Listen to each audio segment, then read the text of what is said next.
फैजपूर विभागीय पोलीस अधिकारी व प्रशिक्षणार्थी IPS अधिकारी अन्नपूर्णा सिंह यांच्या उपस्थितीत आज रावेर शहर शांतता समितीची बैठक उत्साहात संपन्न झाली।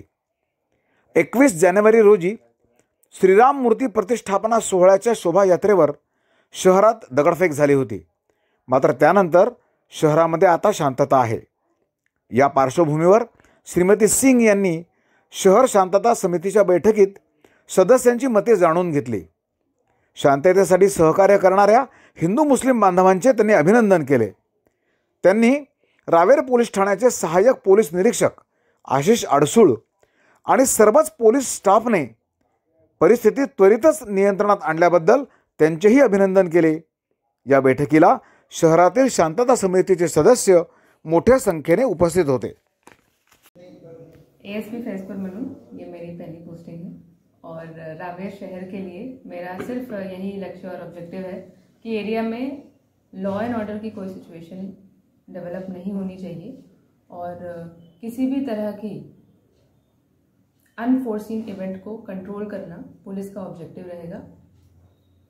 पुलिस और जितने भी जातीय और धार्मिक समाज के लोग हैं, यहाँ के सम्मानित लोग हैं, इन्होंने हमारा हमेशा कोऑपरेशन ही किया है। हम लोगों को हर एक पॉइंट पे मदद करने की कोशिश करी है, जिसके कारण हमने आज तक हर सिचुएशन को मिनटों में कंट्रोल करने की ऑब्जेक्टिव को सक्सेसफुली अचीव किया है। आगे भी यही करते रहें, ये हम लोगों का ऑब्जेक्टिव है।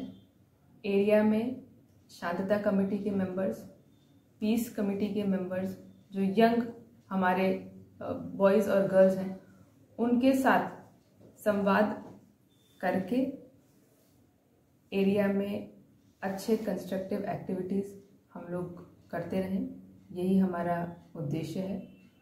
जो यहाँ की लेडीज़ हैं उनके लिए रावेर शहर और सभी गांव सेफ रहे, इसके लिए पेट्रोलिंग बढ़ाना और उनमें जितने भी कायदे कानून हैं उसकी अवेयरनेस क्रिएट करना, ये भी हम लोगों का ऑब्जेक्टिव है। फाइनली साइबर क्राइम के कारण जितनी भी आर्थिक फसवणूक हो रही है उसको कंट्रोल करना और उसके बारे में अवेयरनेस स्प्रेड करना हमारा ऑब्जेक्टिव है। Thank you. पक्षांची आहे, सर्व नेत्यांची आहे, आम्ही हे शोधलं पाहिजे की भविष्यकाळ जेव्हा दंगल झाली आम्ही खूप मागे पडून जातो।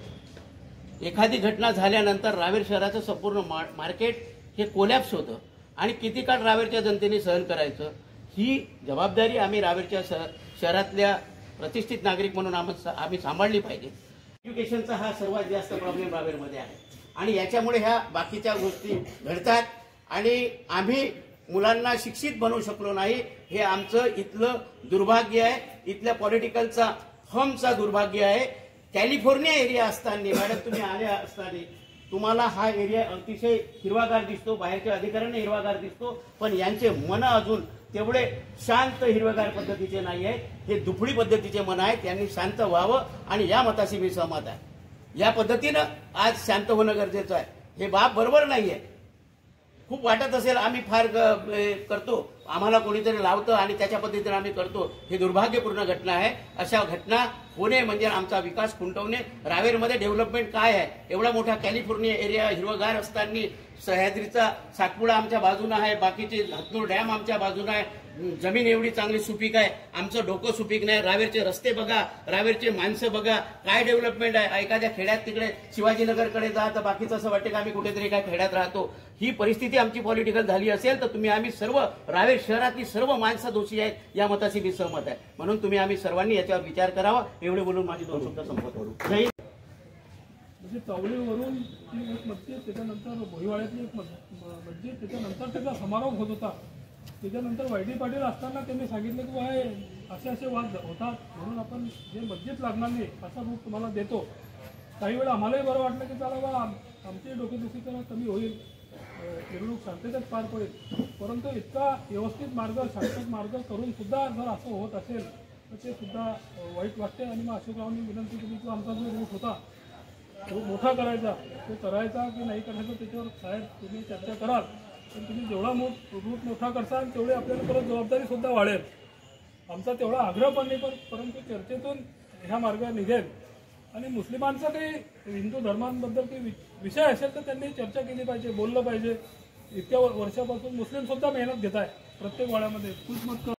मी मागे पण बोललो, आता पण ते सांगतो, मॅडम पण सांगतील की आपल्याला आपल्या घरातल्या तरुणाच्या सोशल मीडियावर लक्ष देणं गरजेचं. तो काय बघतो, काय वाचतो, काय पाहतो, काय लिहितो, या गोष्टी महत्त्वाच्या आहेत.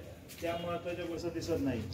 तरी देखील ज्या जागा आहेत त्या भरून काढण्यासाठी आपण लवकरच त्यांना एखाद्या क्रीडा स्पर्धेचं आयोजन करू, जेणेकरून तरुणांना त्यावेळी एकत्र होते, सगळे एकत्र टीम करून अशा फ्रँचायझी करून ते खेळले जातील. आपल्या जसं IPL वगैरे असतं तसं जे खेळातून युनिटी होते, तरुणांची युनिटी, ओळख आणि परस्पर संपर्क हा खेळातून होतो. तर त्या अनुषंगाने काही आम्ही प्लॅन केलेले आहेत, ते पण आपण प्लॅन एक्झिक्यूट करणार आहोत. आता मी हे सगळं मॅडम सांगणार होते, परंतु मी अगोदर सांगून दिलं, कारण की आपलं जे बोलणं होतं ते मला असं वाटलं की दुसरीकडे, तर तसं नाही आहे. तसं आपण जे गाव आहे, आपण ग्रावेरच्या सुरुवातीलाच बोर्ड लावलेला आम्ही रावेकर यांचं त्यांचं आपण संपूर्ण आम्ही सगळे रावेरकर आहेत. इथं आम्ही आलेले अधिकारी पण आम्ही स्वतःला आम्हीच म्हणतोय, आम्ही रावेरकर म्हणतो. तर आपण सगळे आम्ही रावेरकर म्हणू आणि हेच स्लोगन घेऊन आपण पुढे जाणार आहोत. तर त्यासाठी आपण पुढचं मार्गक्रमण करणार आहोत. अजून कोण बोलणार?